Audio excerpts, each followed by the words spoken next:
ယူနိုက်တက်ကစားသမားလို့ပြောရမယ်အရေးသွေးမျိုးဘယ်သူမှမရှိကြဘူးဆိုတဲ့နဗီ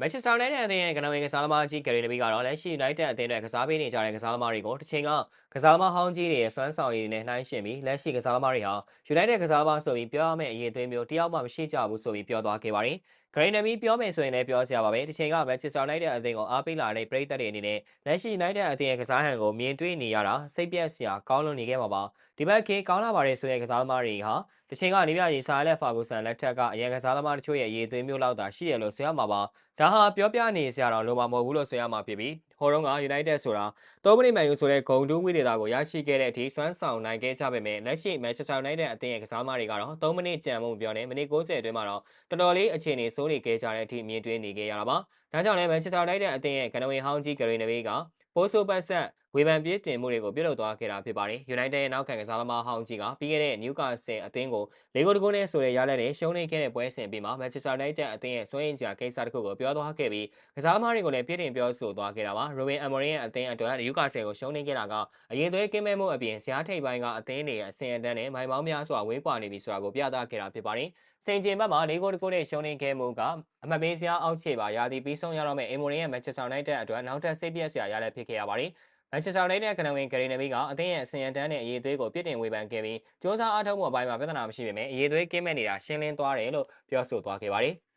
ကနဝင်ကစားသမားကြီးကသူတို့တွေကရန်ကောင်းတဲ့အသင်းမဟုတ်ပါဘူးရှင်းပါတယ်ပြီးခဲ့တဲ့နေ့တွေအတွင်းမှာ Manchester United မှာရှိခဲ့တဲ့အကြီးမားဆုံးပြဿနာကသူတို့မှာရှိသမျှအရာအားလုံးမပေးတာပါပဲအခုဒီကစားသမားအစိုးအဖွဲ့မှာရှိနေတဲ့ပြဿနာကသူတို့မှာရှိသမျှအားလုံးပေးတာတော့မလုံလောက်တာပါပဲသူတို့တွေကစ조사အားထုတ်မှုမရှိတာမဟုတ်ဘူးလို့ထင်ပါတယ်သူတို့ကဒီအသင်းအတွက်ကစားပေးဖို့ရှိရမယ့်အဆင့်တန်းနဲ့အရေးသွေးထက်နှိမ့်ချနေရပါတခြားကစားသမားတွေထက် Bruno Fernandes နဲ့ Ahmed တို့ကပိုကောင်းတာဖြစ်နိုင်ပေမဲ့သူတို့တဲကဘယ်သူကမှအရင်တုန်းက Manchester United ကစားသမားတွေလိုအဆင့်တန်းရှိတယ်လို့မထင်ပါဘူးဒါကအရေးပေါ်အခြေအနေပါဘာလို့လဲဆိုတော့အသင်းရဲ့အရေးသွေးကရန်ကိုဆွံ့ရနေလို့ပါသူတို့မှာဝါရင်တွေရောလူငယ်ကစားသမားတွေပါရှိပေမဲ့ဘယ်သူမှ United ကစားသမားလို့ပြောရမယ့်အရေးသွေးမပါရှိပါဘူးပြီးတော့လူစင်းတွေကကွင်းလယ်ကစားသမားတွေကစွမ်းရည်စရာအခြေအနေမှာရှိနေပါတယ်ဆိုပြီးတော့ပြောကြားခဲ့တာဖြစ်ပါတယ်အဆင့်14နဲ့73ကိုအလဲကျရပ်တည်နေခဲ့တဲ့ Manchester United အသင်းဟာကနဝင်နီးပြကြီးဆာလက်ဖာဂူဆန်မရှိတော့စဉ်ကတည်းကအခုချိန်ထိရုန်းကန်နေခဲ့ရတာလည်းဖြစ်ပါတယ်ဘယ်လောက်ထိတောင်ဆိုးလဲဆိုရင်ဆာလက်ဖာဂူဆန်နောက်ပိုင်းရှုံးပွဲကြုံတွေ့ထားခဲ့တဲ့ United အသင်းရဲ့ရှုံးပွဲအရေးအတွက်ဟာနီးပြကြီးဖာဂူဆန်လက်ထက်ကပိုင်ဆိုင်ထားတဲ့ရှုံးပွဲအရေးအတွက်ထက်ပိုပြီးများတဲ့အရေးအတွက်ကို United အသင်းကပိုင်ဆိုင်ခဲ့ကြတာပါ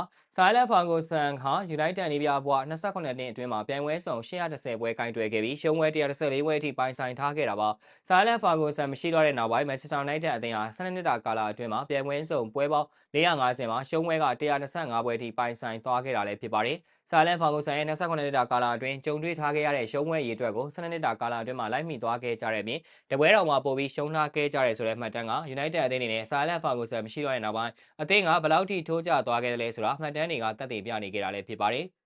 ဟုတ်ကဲ့ပါဒီဗီဒီယိုလေးကဒီလောက်ပါပဲခင်ဗျာနောက်ဗီဒီယိုတွေမှာလည်းအားကစားနဲ့ပတ်သက်တဲ့သတင်းချောင်းတွေကိုတင်ဆက်ပေးသွားမှာဖြစ်လို့လာရောက်ကြည့်ရှုကြဖို့လည်းဖိတ်ခေါ်ပါရစေကျွန်တော်တို့ရဲ့ page တွေကိုလည်း like and follow မနေရသေးဘူးဆိုရင်နှိပ်သွားပေးကြဖို့တောင်းဆိုပါရစေခင်ဗျာအဆုံးထိကြည့်ပေးခဲ့ကြတဲ့အတွက်အားလုံးကိုကျေးဇူးတူပဲတင်ရှိပါရခင်ဗျာ